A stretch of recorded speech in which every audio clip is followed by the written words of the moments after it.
அடுத்து அதிகாரம் 47 தெரிந்து செயல் வகை. அனைவருக்கும் வணக்கம். நாம் 465வது குறள் நேற்று பார்த்தோம்.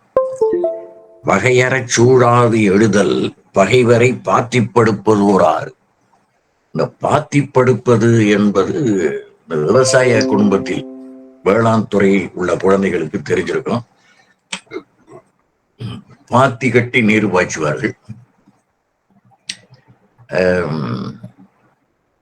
நன்செய் பயிர்களுக்கு ஒரு விதமாகவும், இந்த காய்கறி தோட்டம் போடுவதற்கு தனித்தனியாகும். ஒரு ஏக்கர் நிலத்திலேயே எல்லாம் ஒரே காய் போடாம பகுதி பகுதியா பிரிச்சிருப்பாங்க. எந்தெந்த காய்க்கு எப்படி தண்ணீர் விட வேண்டும் என்பது அவர்களுக்கு வேளாண் கல்லூரியிலே படிக்காமலே அவர்களுக்கு தெரியும். வழி வழியாக மரபு வழியாக.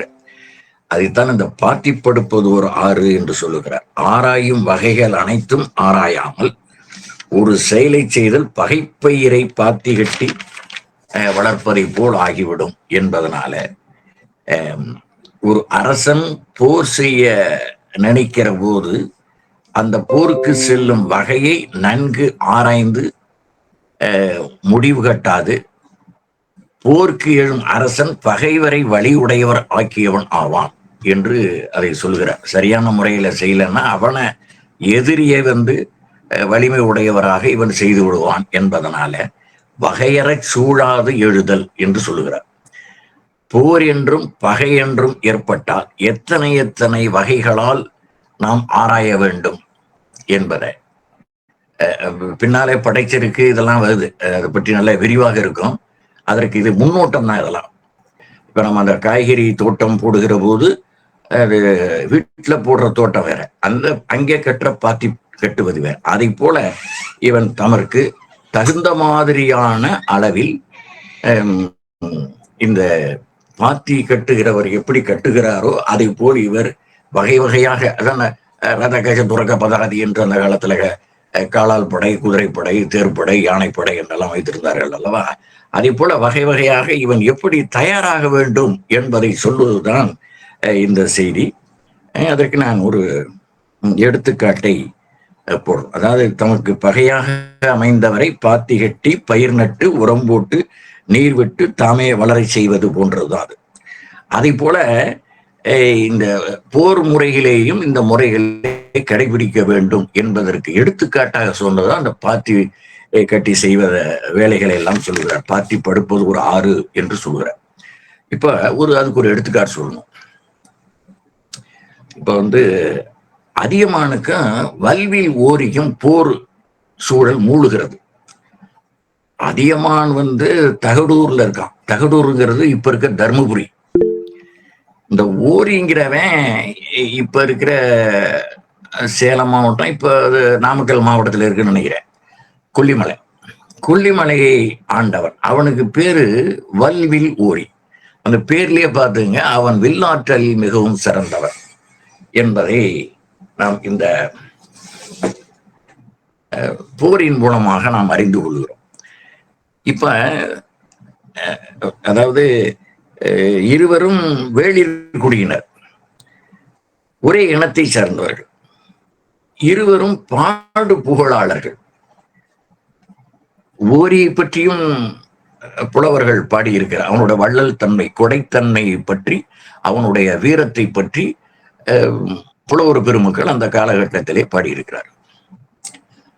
அதியமானையும் அவை முதலான பெரும் புலவர்கள் எல்லாம் பாடியிருக்கிறார்கள். அவனுடைய கொடைத்தன்மை, படை வீரம், அவனுடைய இரக்கம், இவற்றையெல்லாம் பாடியிருக்கிறார். பாடு புகழாளர்கள் ரெண்டு பேரும் சிறந்த வீரர்கள். ஆனால்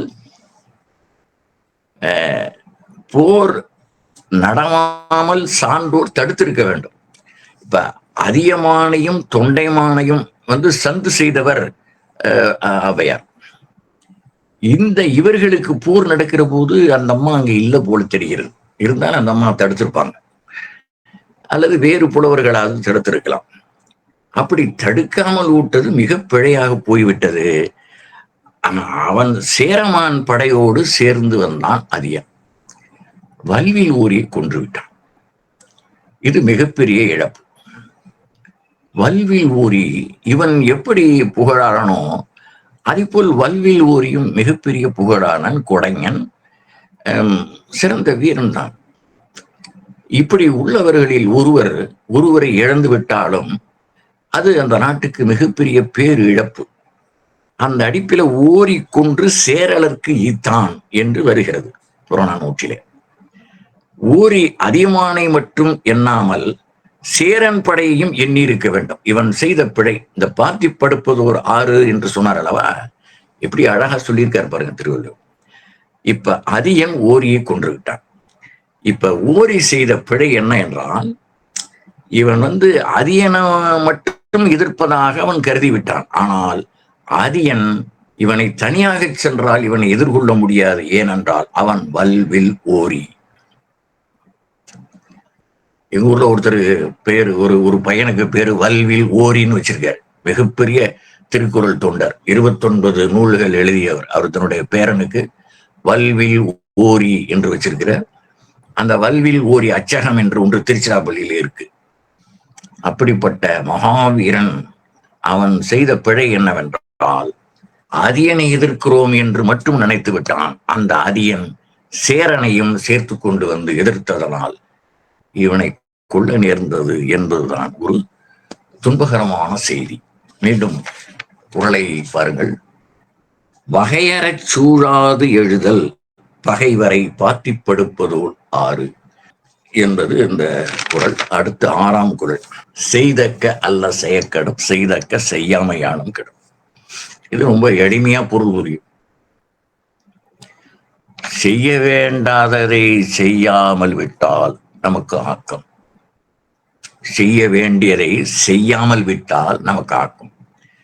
அவ்வாறே செய்ய வேண்டியதை செய்வதும் ஆக்கம். புரியுது? செய்ய இப்ப இந்த பணியை இப்ப செய்யாம இருந்துட்டா நமக்கு நல்லது.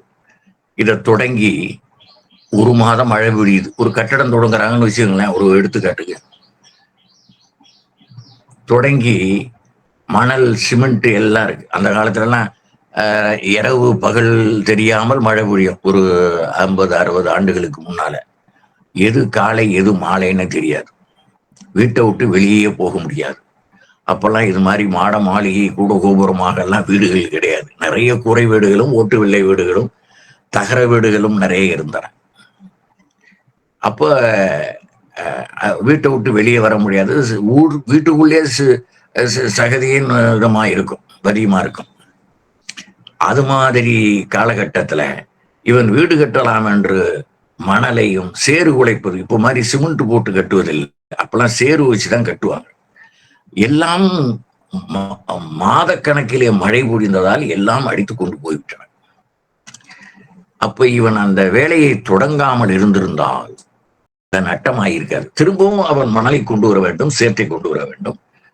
இந்த சிமெண்ட்டும் 1 மாதம் வைத்திருப்பதனாலே அது கட்டிப்பட்டு விடும்.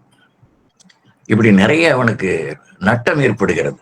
அதனால் இவன் இதையெல்லாம் இன்னும் 1 மாதம் கழித்து செய்திருந்தான். இது வினை, இதை ஒன்றும் செய்ய முடியாது. அவன் இப்படி 1 மாதம் தொடர்ந்து பெய்யும் என்று அவன் கருதவில்லை.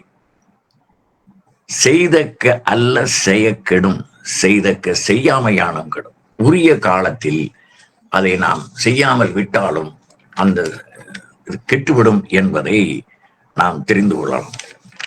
அடுத்து இன்னொரு உதாரணம் சொல்லும்.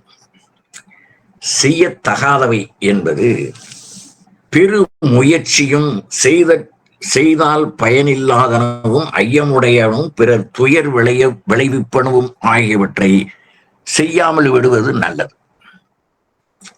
எதெல்லாம் செய்யலாம் அப்படின்னா, இவற்றின் மறுதலையானவை. செய்வன செய்தல், ஒழிவன ஒழிதல், இல்லையல் அறிவு ஆண்மை பெருமை என்னும் மூவகை ஆற்றலுள் பொருள் படை என்னும் பெருமை சுருங்கி பகைவரால் வெல்லுதற்கு எளியவனாகி விடுவான் என்பதனால இது அரசனுக்கு சொல்லப்பட்டது. இதே நமக்கும் வச்சுக்கலாம். எந்த காலகட்டத்தில் எதை செய்தால் நன்மை பயக்கும், ஆக்கம் ஏற்படும் என்பதை இந்த 3 கருத்துக்களை நினைவில் கொள்ள வேண்டும். 1 அறிவு, 2 ஆண்மை, 3வது பெருமை. இந்த 3ஐயும் கொண்டு நாம் நம்முடைய அறிவை சுழல விட வேண்டும். அப்போதான் நாம் செய்கிற செயல்பாடுகள் வெற்றி பெறும், ஆக்கம் பெறும் என்பதைத்தான் செய்தக்க அல்ல செய்யக்கடும், செய்தக்க செய்யாமையானம் கெடும். செய்ய வேண்டிய காலத்தில் செய்யாவிட்டாலும் அது கெடுதல் ஏற்படும். செய்ய வேண்டிய செயலை செய்யாமல் விட்டாலும் காணப்படும், செய்தாலும் கெடும் என்பதற்குத்தான் முதலில் சொன்ன பொருள். செய்ய வேண்டாததை செய்யாமல் விட்டாலும் ஆக்கம், அவ்வாறே செய்ய வேண்டியதை செய்வதும் ஆக்கம் என்பது அதனுடைய கருத்து. அடுத்து 7ஆம் குறள். எண்ணி துணிக கருமம் துணிந்தபின் எண்ணுவம் என்பது இழுக்கு. எண்ணி துணிக கருமம் துணிந்தபின் எண்ணுவம் என்பது இழுக்கு. இதுல ஒரு 4 குறள்களை ஒப்பிட்டு படிக்க வேண்டும். இந்த கருமம் என்கிற சொல் நம் 266வது குறள்ல வரும். நம்ம ஏற்கனவே அதை படிச்சிருக்கோம். தவம் செய்வார் தம் கருமம் செய்வார், மற்றல்லார் அவம் செய்வார் ஆசையில் பட்டு என்பதை நாம் ஏற்கனவே பார்த்தோம். அடுத்தது பெருமைக்கும் ஏனை சிறுமைக்கும் தத்தம் கருமமே கட்டளைகள், பின்னால 51வது அதிகாரத்துல படிக்க போறோம். அடுத்து 103வது அதிகாரத்துல முதல் குறள், கருமம் செய்ய ஒருவன் கைதூவேன் என்னும் பெருமை உடைத்து உலகு என்பது. இவற்றை எல்லாம் அல்லாமல் 337வது குறள், அதுவும் நம்ம ஏற்கனவே பார்த்திருக்கோம். ஏன்னா ஒரு பொழுதும் வாழ்வது அறியார் கருதுவ கோடியும் அல்லவல என்று இந்த 4 குறள்களையும் இந்த குறளோடு எண்ணி பார்க்க வேண்டும். இதனுடைய பொருள் என்ன என்றால்,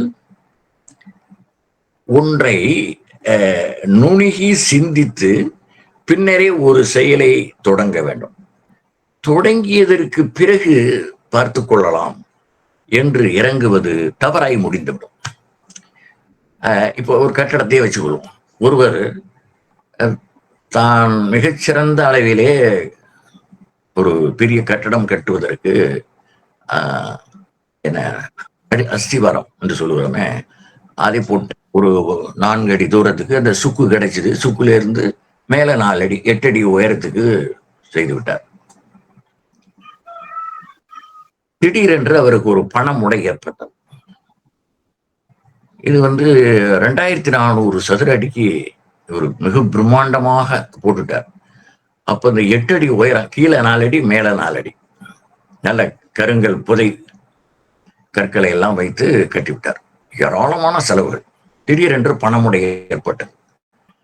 இவர் எவ்வளவு இந்த கட்டடம் கட்டுவதற்கு 8 அடி உயரத்திற்கு கட்டினாரோ, கீழே 4 அடி மேல 4 அடி, அந்த செலவு தொகைக்கு அந்த இடத்தையே விற்றார்.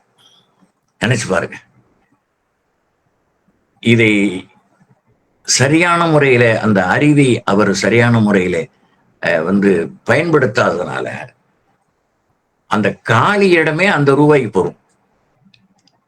இவர் பாதி விலைக்கு விற்கிறார்.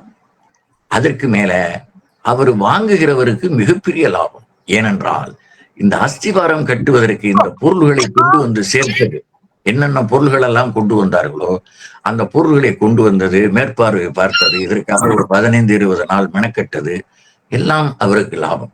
அவரெல்லாம் செஞ்சுட்டு போயிட்டார், பாதி காசும் கொடுத்துட்டார். அதனால எண்ணி துணிக கருமம் துணிந்தபின் எண்ணுவோம் என்பது இருக்கு.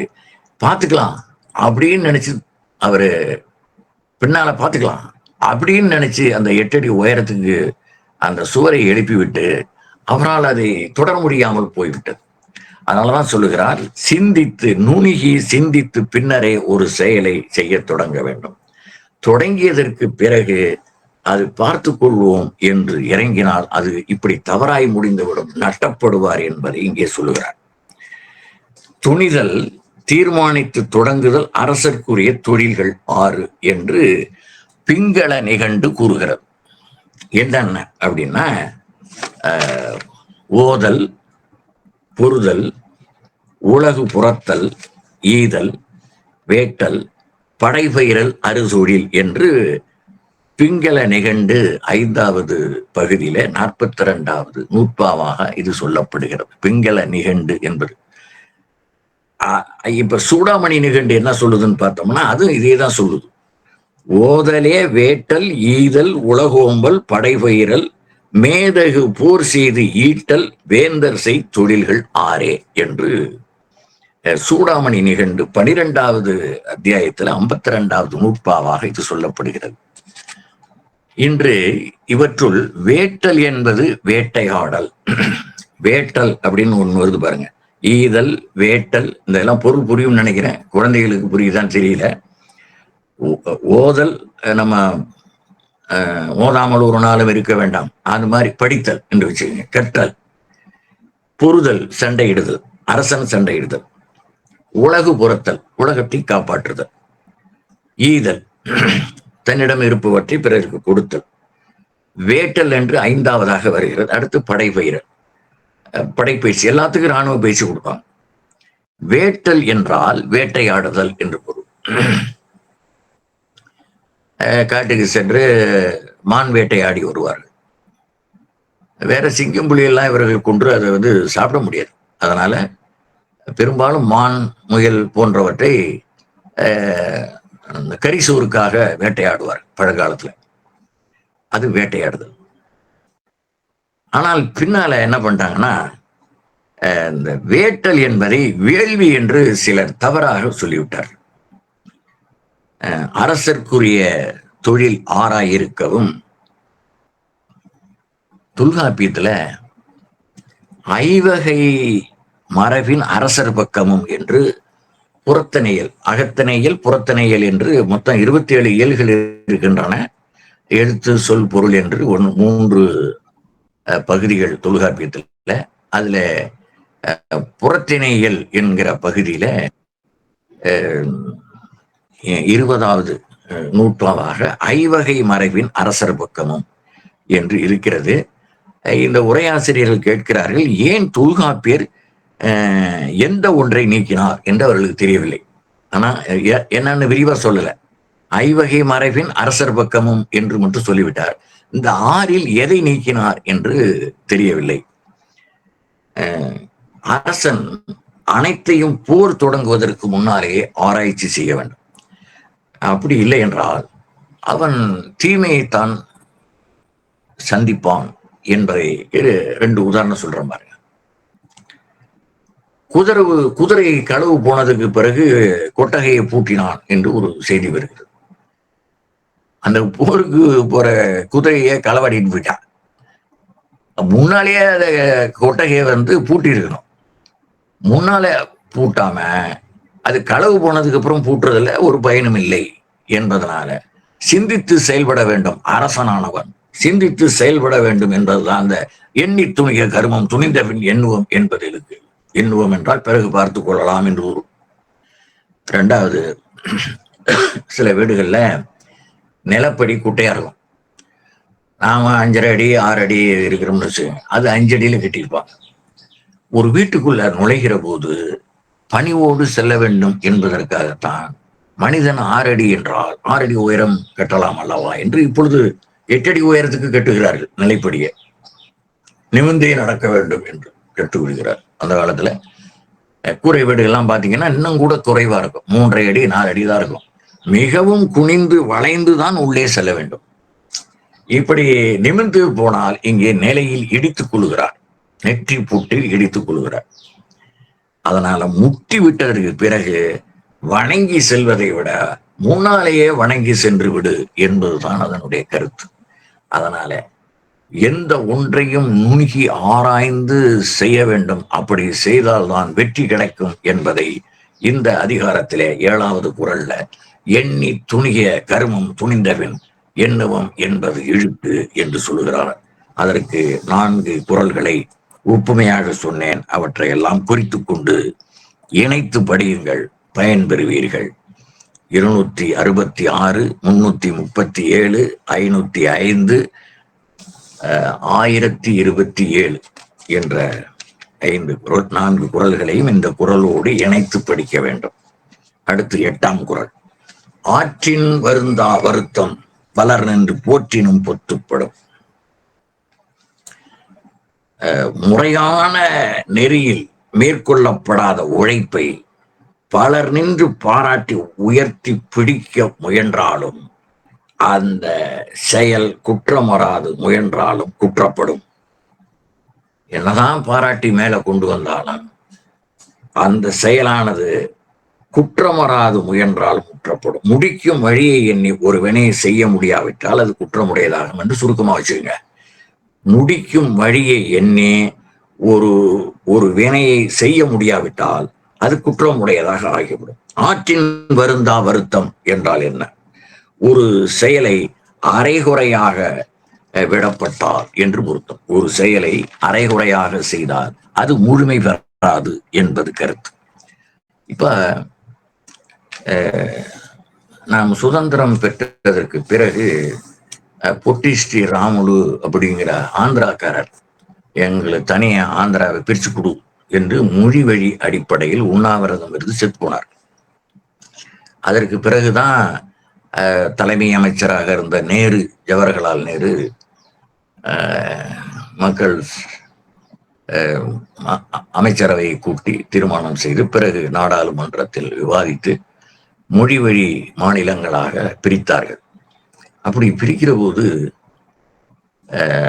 ஆந்திரா, கர்நாடகா, கேரள மாநிலத்தவர்கள் விழித்து கொண்டார்கள்.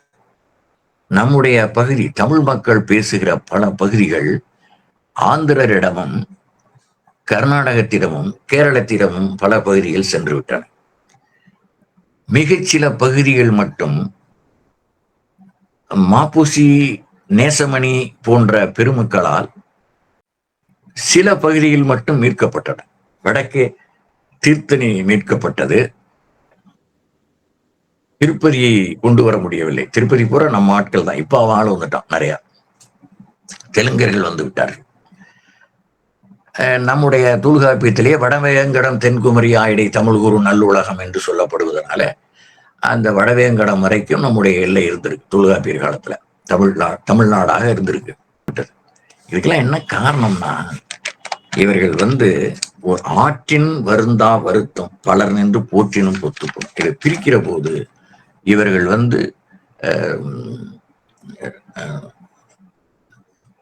ஒரு சூட்சமமாக இருக்க தெரியவில்லை, யதார்த்தமாக விட்டு விட்டார்.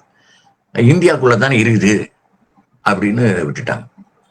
இப்ப வேறொரு உதாரணம் சொல்ற மாதிரி, காமராஜரை எதிர்த்து முதல்வர் பதவிக்கு நிறுத்தப்பட இருந்தவர் சி சுப்பிரமணியன். பின்னால அவரை சி சுப்பிரமணியத்தையே அவர் தன்னுடைய அமைச்சரவையில் சேர்த்துக் கொண்டார் காமராஜர். அப்ப சில தொழிலதிபர்கள் காமராஜரிடம் சென்று, இது சி சுப்பிரமணியத்திடம், நீங்க நன்றாக படித்தவர், அவர் ஆங்கிலேயர் காலத்திலேயே பட்டம் பெற்றவர், டிகிரி முடிச்சவர் அப்படின்னு அவர்கிட்ட போய் சில பேர்த்த சிட்டு முடிகிற வேலை பார்ப்பான். அப்படி போய் கேட்டான், சில தொழிலதிபர் கேட்டான். அவர் சொன்னாரு, சி சுப்பிரமணியம், பரம்பிக்குளம் ஆழியாறு திட்டம், ஒரு நாள் முதலமைச்சர் காமராஜர் என்னை தன்னுடைய அலுவலகத்துக்கு அழைத்தார். நான் போனேன். இந்த பரம்பிக்குளம் ஆழியார் திட்டம் என்னாச்சுன்னு கேட்டாரு. அதிகாரிகள் பேசிக்கிட்டு இருக்காங்கன்னு சொன்னேன். எந்த அதிகாரிகள் கேட்டாரு. நம்ம பொதுப்பணித்துறை, நம்முடைய அதிகாரிகளும் கேரள மாநிலத்தின் பொதுப்பணித்துறை அதிகாரிகளும் பேசி கொண்டிருக்கிறார்கள் அப்படின்னு. அப்ப அவர் கேட்டாரு, நீங்க பேச மாட்டீங்களான்னு கேட்டாரு. ஏன்னா பொதுப்பணித்துறையும் கல்வித்துறையும் அவர் வச்சிருந்தார். யாரு? சி சுப்பிரமணியத்தில் கொடுத்திருந்தார். இவருக்கு ஒரு மாதிரி ஆயிடுச்சு.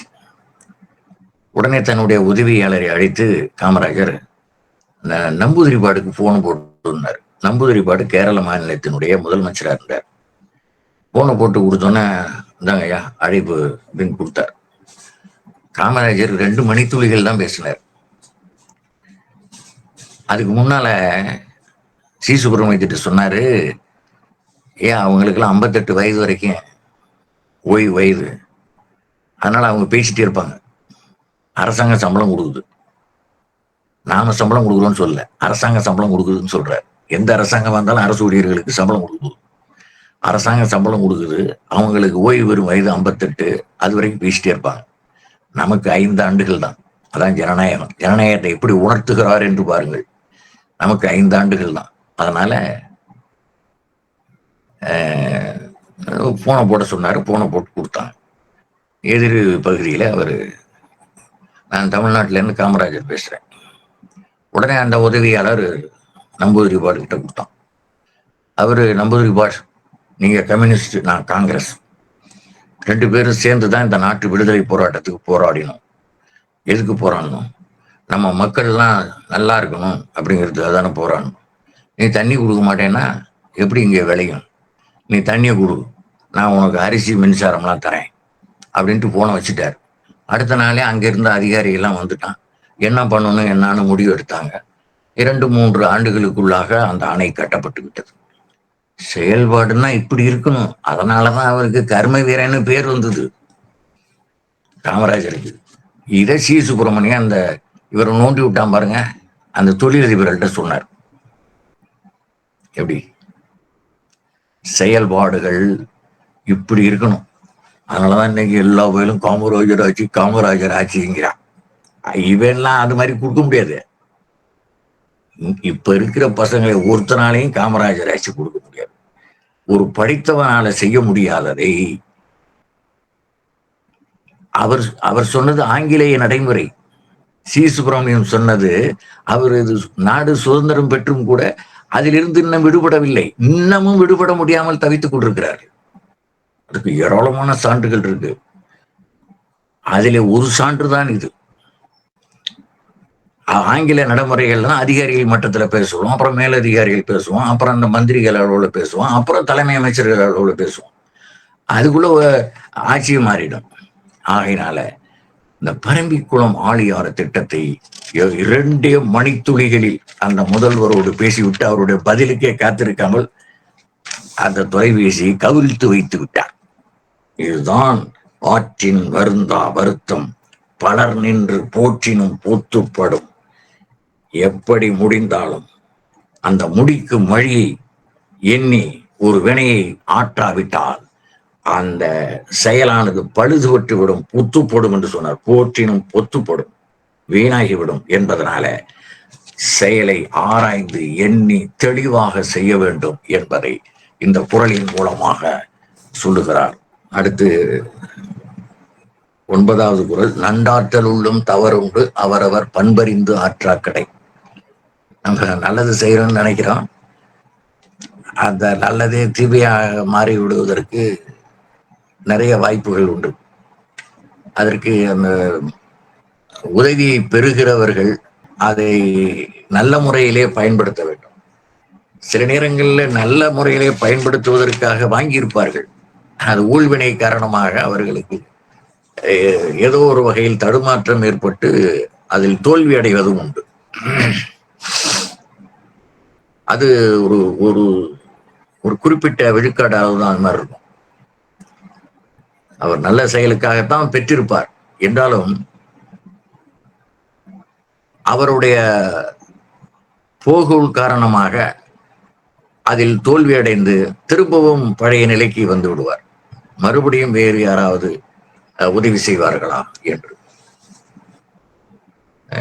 அது அந்த அந்த பகுத்தறிவை சரியான முறையில் பயன்படுத்த வேண்டும். நீங்க வெளிப்படையாகவே சில சுவரொட்டிகளை பார்க்கலாம். உங்களுடைய நகை மீட்கப்பட வேண்டுமா, எங்களிடம் வாருங்கள் என்று ஒரு சில அலைபேசி எண்களை கொடுத்திருப்பாரு. அப்போ 1 லட்சம் ரூபாய்க்கு அவர் வச்சிருக்காருன்னு வச்சுக்க நகைய, அந்த 1 லட்சத்துக்கு வட்டி என்னன்னு கேட்டுட்டு வர சொல்லி அதையும் சேர்த்து இவர் கொடுத்து கூடவே போய் அதை மீட்டு அந்த நகையை மீட்டு வந்து தான் வைத்துக் கொள்வார். அதுக்கு மேல ஒரு 2000மோ 4000மோ 5000மோ கொடுத்து அவரை அந்த அளவுக்கு திருப்தி ஏற்பட்டு விடுவார். அந்த தொகை முழுவதையும் தான் செலுத்தியதுனால இவர் சம்பாதிப்பார். அதாவது ஒரு பணத்தை வைத்துக்கொண்டு எந்த ஒரு பொருளையும் விற்பனை செய்யாமலே அந்த பணத்தை வைத்துக்கொண்டே பல்வேறு விதமான சித்து விளையாட்டுகளை விளையாடுவது. இது அறியாமையினாலே அவர்களிடம் மாட்டிக்கொண்டு விடுவார். இதுவே அவர்களுக்கு தொழிலாக பல ஆயிரம் பேரை வைத்துக் கொண்டு இந்த தொழில் செய்கிறார்கள். எல்லா ஊர்களையும் பார்த்தால் அந்த ஒரே நிறுவனத்தினுடைய சுவரொட்டிகள் இருக்கும். அதனால நாம் தான் நம்முடைய பகுத்தறிவை சரியாக பயன்படுத்திக் கொள்ள வேண்டும். ஒரு நிறுவனம் ஒவ்வொருவருக்கும் 5000 ரூபாய் கொடுக்கும் அவர் பிழைத்துக் கொள்வதற்காக. ஆனால் சில நேரங்களில் அவர்களுடைய பின்னணியை பார்த்து அவர்கள் என்ன தொழில் செய்ய போகிறார்கள் எல்லாமே எழுதி வாங்கி கொள்வார்கள். அது போனாலும் போகட்டும் அப்படின்னா கொடுக்குறாங்க. அப்படி பலர் இப்போதைக்கு காரியம் ஆனா போதும் என்று அதை வாங்கி கொண்டு தலைமறைவாகி விடுகிறார். அதான் திருவள்ளுவர் பார்த்தார், நன்றாற்றல் உள்ளும் தவறுண்டு அவரவர் பண்பறிந்து ஆற்றா கடை. நீ செய்கிற உதவியானது அவன் பொய் சொல்லாமல் என்ன பணிக்காக என்று கேட்டு வாங்குகிறானோ அதை செய்கிறானா என்பதை பார். அவன் பண்பு நலன்களை பார். அதற்கு பிறகு நீ உதவி செய்.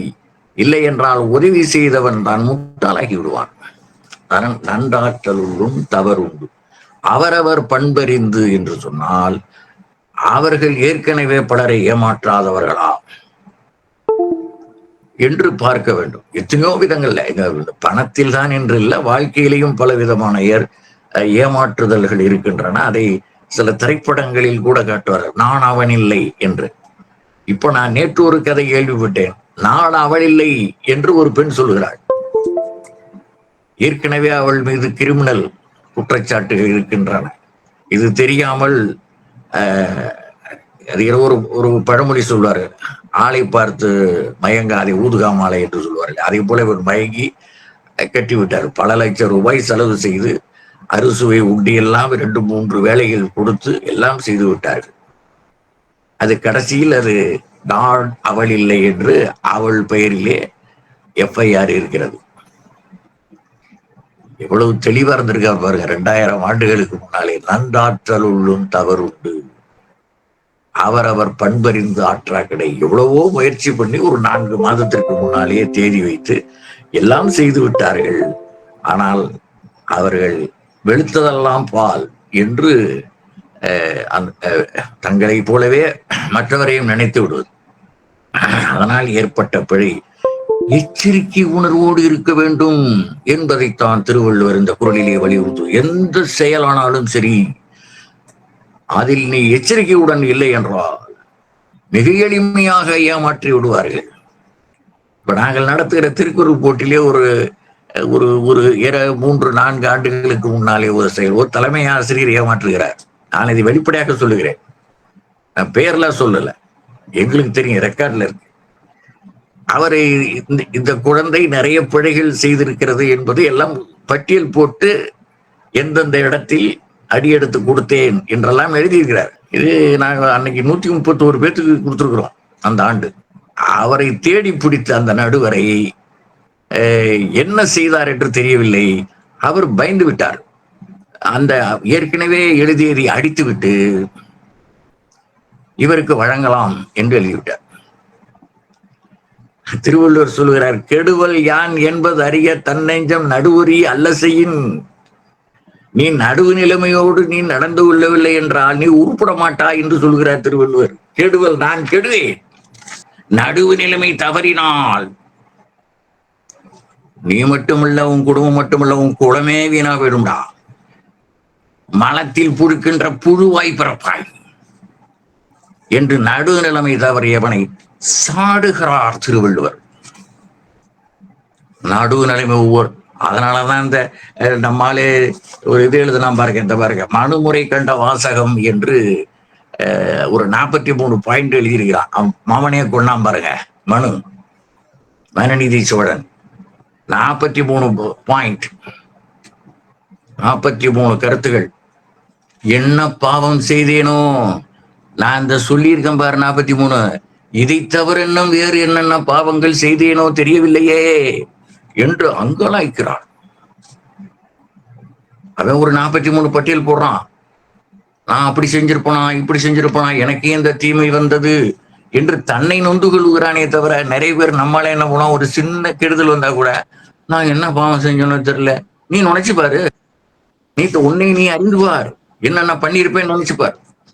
அன்றாடம் நாம் நம்மை திருத்திக் கொள்ளவில்லை என்றால் நம்மால் ஒன்றும் செய்ய முடியாது. நல்லோர் மனதை நடுங்க செய்தேனோ, வலிய வழை கெட்டு மானம் கெடுத்தேனோ, தானம் கொடுப்போரை தடுத்து நின்றனோ, கலந்த சிநேகரை கலகம் செய்தேனோ, இப்படின்னு ஒரு 43 பண்ணியிருக்காரு. இல்ல நான் எதப்பா செஞ்சேன், என் பையன் ஏன் அந்த கண்ணுக்குட்டி மேல தேர விட்டான், இப்ப நாடே அல்லோலகப்பட்டு நிற்கிறதே, ஒரு கன்று கூட்டி செத்து போனதுக்கு அவன் எப்படி பயப்படுறான் பாருங்க. ஒரு நீதி வழுவா மன்னன் என்று பெயரிடத்தோடு மட்டுமல்லாமல் சோழ வம்சத்துக்கே இது கெடுதல் ஏற்பட்டு விடுமே என்று அவன் பயப்படுகிறான், அஞ்சுகிறான். இன்னைக்கு சர்வசாதாரணமாக வெடிகுண்டு வைத்து ஆயிரக்கணக்கான கொலைகளை செய்கிறார்கள். இதெல்லாம் போய் படிச்சா தான் படிச்சு உள்ளத்துல ஏத்தும். நடுவு நிலைமை அப்படி பயன்படுத்தணும். அப்படி நடுவு நிலைமையோட வாழவில்லை என்றால் நாம் இந்த உலகத்தில் வாழ தகுதி அற்றவர்கள் என்று பொருள். என் பையன், என் பொண்ணு, என் பேரன் எல்லாம் நான் நான் நான் என்று நீ தவறுகள் செய்தாலும் உன்னுடைய உறவு காரணமாக, உன்னை சார்ந்தவர்கள் என்ற காரணமாக, உன்னுடைய சாதி காரணமாக அல்லது உன் கட்சிக்காரன் என்பதனாலும் நீ அரவணைத்து சென்றால் இந்த சமுதாயமே உருப்படாமல் போய்விடும் என்பதைத்தான் திருவள்ளுவர் இங்கே சொல்கிறார். நன்றாற்றல் உள்ளும் தவறுண்டு அவரவர் பண்பறிந்து ஆற்றாக்கடை. 470 எள்ளாத எண்ணி செயல் வேண்டும், தம்மோடு கொள்ளாது உலகு. எள்ளாத எண்ணி செயல் வேண்டும், எள்ளாத எண்ணி செயல் வேண்டும், தம்மோடு கொள்ளாது உலகு. இந்த வரிப்பு வந்து ஒரு தலைமை ஆசிரியர் சொன்ன பாருங்க, அவன் நிறைய படி செய்திருக்கலாம், அடுத்த ஆண்டு வாங்க, நல்லா படிச்சுட்டு வா, அடுத்த ஆண்டு வாங்கிக்க. அப்படி என்னடா நீ பேர் வாங்க போற அவன் பெற்றோர்கிட்ட, நீ சொல்லி கொடுத்து அது பெருமை, இந்த மாதிரி பெருமையாங்கிறத அவர் சொல்றாரு. எள்ளாத எள்ளி செயல் வேண்டும். அடுத்தவன் பார்த்து நகைக்க கூடாது. அட இவ்வளவு மோசமானவனா நீ என்று அவனை பார்த்து எள்ளி நகையாடக்கூடாது. இப்போ பொதுமக்கள் வந்து ஆசிரியர்கள் மேல நல்ல மதிப்பு வச்சிருக்காங்க, அந்த மதிப்பை காப்பாற்றணும். குடித்து விட்டு ரோட்டில் கிடப்பதும் அங்கே கிடப்பதும். எங்க பள்ளியில ஒரு ஆள் இருந்தான், அவன் போயிட்டான், இறந்துட்டான். அது மாதிரி நிறைய பேர் என்னிடம் பள்ளியில் என்னுடைய பள்ளியில சேர்க்க வருகிறவர்கள் ஏ கிளாஸ்ல போடுங்க, பி கிளாஸ்ல போடாதீங்க. ஏன் சொல்றான்னு எனக்கு தெரியும். அந்த குடிகார வார்த்தைகிட்ட போய், அந்த பொதுமக்கள் சொல்ற வார்த்தை, குடிகார வார்த்தைகிட்ட போய் என் புள்ள படிக்க வேண்டாம். என் குருன்னா உயர்வானவரா இருக்கணும். நான் இன்னும் ஆசிரியர் படித்தேன். அப்துல் கலாம் சொன்னார் பாருங்க, சிவசுப்பிரமணிய ஐயர் ஜனாதிபதி ஆயிட்டு கூட அவர் காலில் போய் விழுந்து கும்பிட்டாரு குருன்னு. அப்படி இருக்கணும். எள்ளாத எண்ணி செயல் வேண்டும். என் பள்ளிக்கூடத்துல இருந்தா பாருங்க ஒரு வாத்தியாரு, குடிச்சுட்டு ரோட்ல நான் கிடப்பான்னு சொன்னேன். அவங்கிட்ட அந்த பெற்றோராவது சேர்க்கணும்னு சொல்லுவானா, வேற வழி இல்லை, என்ன பண்றது? அவன்கிட்ட ஒரு 30 பேரை போட்டவன. எனக்கு அவன் மேல் நடவடிக்கை எடுப்பதற்கு எந்த விதமான ரைட்டும் கிடையாது. எந்த மேலதிகாரியும் ரைட்டு கிடையாது, அரசாங்கத்துக்கே ரைட்டு கிடையாது. அவன் குடிச்சிட்டு வரலாம், எப்படி வேணாலும் வரலாம்.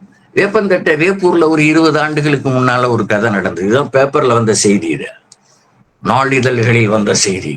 இது வர்றது கொஞ்சம் தான், இது மாதிரி 1000 மடங்கு இருக்கிறது. யாராலும் எந்த நடவடிக்கையும் இருக்க முடியாது. 2 ஆண்டுகள் ப்ரொபோஷனல் பீரியட், தகுதியான் பருவம் முடித்து விட்டால் அவன் என்ன அக்கிரமம் வேண்டுமானாலும் பண்ணலாம், அவன் மேலே எந்த நடவடிக்கையும் எடுக்க முடியாது.